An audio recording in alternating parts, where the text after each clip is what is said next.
प्यारे बच्चों नमस्कार। आज की ऑनलाइन कक्षा में आपका स्वागत है। आज हम पढ़ने वाले हैं कक्षा छठी के हिंदी विषय की कार्य पुस्तिका का अध्याय नंबर 4, चांद सी थोड़ी सी गप्पें। और इससे पहले जो बच्चे अपने चैनल पर नए हैं वो चैनल को सब्सक्राइब अवश्य कर लें। यदि वीडियो पसंद आए तो लाइक और कमेंट भी आप कर सकते हैं, लेकिन सब्सक्राइब करना आप ना भूलें। पहले सब्सक्राइब कर लें, उसके बाद ही आगे की वीडियो देखें। तो देखिए पाठ नंबर 4। तो क्या पूछा गया इस पाठ के जो कार्य पुस्तिका के पहले प्रश्न में, चित्र देखकर कहानी पूरी कीजिए। चित्र है, देखो एक लड़का एक लड़की जा रहे हैं। आगे इनको क्या दिखाई दिया, कहानी में दिया हुआ है, वो क्या लेकर के आए। तो देखिए चित्र को ध्यान से देख करके। इसके बाद देखिए, बंटी और बबली बहुत अच्छे दोस्त हैं। रविवार की छुट्टी है। दोनों ने मछली पकड़ने की योजना बनाई। कांटा और कुछ सामान लेकर पहुंच गए नदी के किनारे। वहां जाकर पानी में देखा तो मछलियां गायब।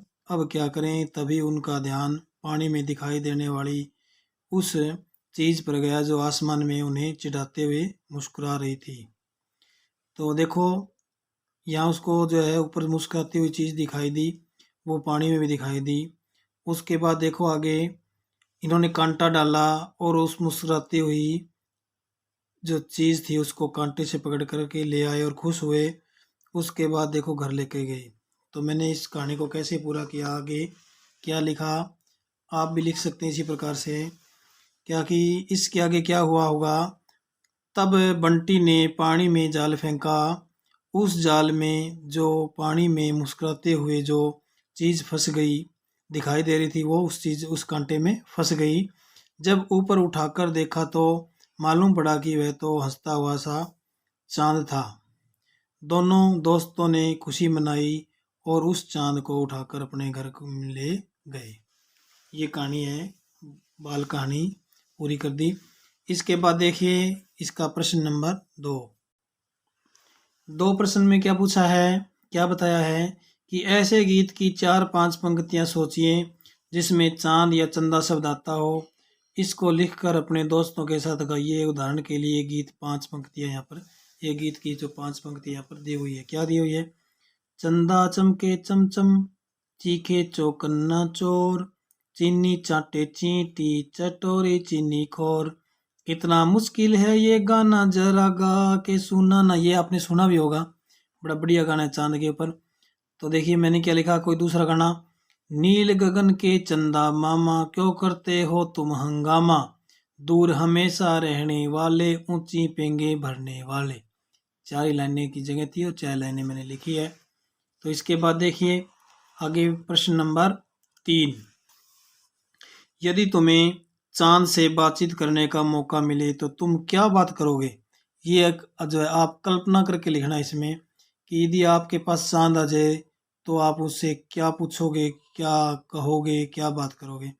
तो मैंने लिखा है, यदि मुझे चांद से बातचीत करने का मौका मिले तो मैं उन्हें यह उलाहना दूंगा कि जब आपसे इतना जब हम आपसे इतना प्यार करते हैं तो आप हमसे प्यार क्यों नहीं करते। यानी हम जो बच्चे होते हैं वो चांद को क्या कहते हैं, चंदा मामा कह के बोलते हैं। लेकिन चांद जो है हमसे इतना प्यार क्यों नहीं दिखाता और हमारे घर हमसे मिलने क्यों नहीं आते। ये उलाना बच्चे दे सकते हैं अपने चांद मामा को जब चांद के साथ बातचीत हो तो। इसके बाद प्रश्न नंबर 4 में क्या है कि कभी चांद पूरा दिखता है, कभी आधा, कभी दरांती यानी हंसी जैसा। अपने दोस्तों के साथ रोजाना चांद में रात में चंद्रमा को देखो और चित्र बनाओ। अब मैंने रफली सा बनाया है। चांद है, शुरू में बिल्कुल छोटा सा दिखाई देता है, उसके बाद थोड़ा सा बड़ा, फिर थोड़ा बड़ा, फिर थोड़ा बड़ा, फिर वो थोड़ा ज़्यादा बड़ा और फिर लास्ट में पूर्ण दिखाई देता है। इस प्रकार से आप इसमें चित्र बनाना है वो बना सकते हैं। इसके बाद देखिए, क्या कभी दिन में भी चांद दिखता है। आपको दिखाई दिया है? यदि दिया है, मुझे तो दिया है। कई बार सुबह जब उठते हैं तो चांद लेट तक रहता है, और कई बार जो है सूर्यास्त होने से पहले भी दिखाई दे देता है। तो हाँ, कभी कभी दिन में भी चांद दिखता है, हर रोज नहीं, कभी कभी दिखता है। इसके बाद देखिए आगे प्रश्न नंबर 5। प्रश्न नंबर 5 में जो है क्या पूछा गया है, नीचे उदाहरण में आए जरा और जड़ा मिलते जुलते शब्द हैं परंतु इनके अर्थ बिल्कुल ही अलग अलग हैं। दिए गए शब्दों से ऐसे वाक्य बनाओ जिससे इनका अर्थ स्पष्ट हो जाए। जैसे उदाहरण में क्या दिया हुआ है, जरा, जरा ठहरो तो, और जड़ा गुलाबों ने हीरे जड़ा हार पहना हुआ है। तो दोनों शब्दों का वाक्य में प्रयोग होने के बाद जो है अर्थ को स्पष्ट कर दिया गया है। तो इसी प्रकार से दो शब्द हैं क भाग में, मर और मड। कोआ जहरीला खाना खाने से मर गया, और डंप खाल से मढ़ा होता है। वाक्यों में प्रयोग होते ही इनका अर्थ स्पष्ट हो गया। इस प्रकार ख में क्या है, पर और पढ़। वह तो शहर जाता पर उसके पास रुपए नहीं थे। पर का मतलब परंतु, और पढ़ माने पढ़ना, छात्र पढ़ कर घर जाता है। इसके बाद गए में क्या पूछा, सर और सड़। छोटू राम जी को अंग्रेजों ने सर की उपाधि दी, या सर पर उसने टोपी पहनी। वो सर भी होते हैं और सर श्रीमान भी होता है। सड़ मने सड़ना, अनाज सड़ रहा है। देखिए इसके बाद प्रश्न नंबर 6 क्या है, तुम्हें चांद और सूरज में से कौन ज्यादा अच्छा लगता है और क्यों?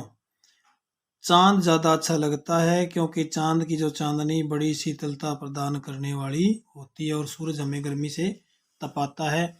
जो हमें शीतलता यानी मिठास दे, हमें वो ही अच्छा लगता है। इसलिए जो है आगे देखिए इसमें क्या दिया हुआ है, चांद के बारे में एक कविता है, उस कविता को पढ़ो और आगे जो प्रश्न दिए हुए उनका जो है कविता में से ढूंढना है।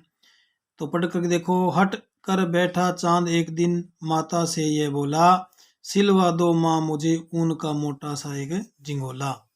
सन सन चलती हवा रात भर जाड़े से मरता हूँ, ठिठुर ठिठुर कर किसी तरह यात्रा पूरी करता हूँ।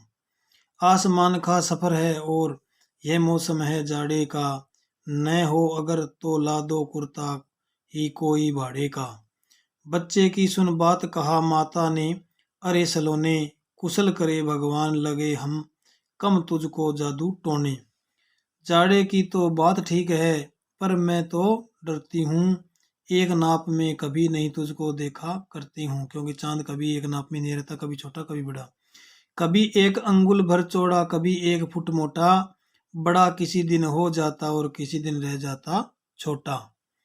घटता बढ़ता रोज किसी दिन ऐसा भी करता है, नहीं किसी की आंखों को दिखाई पड़ता है।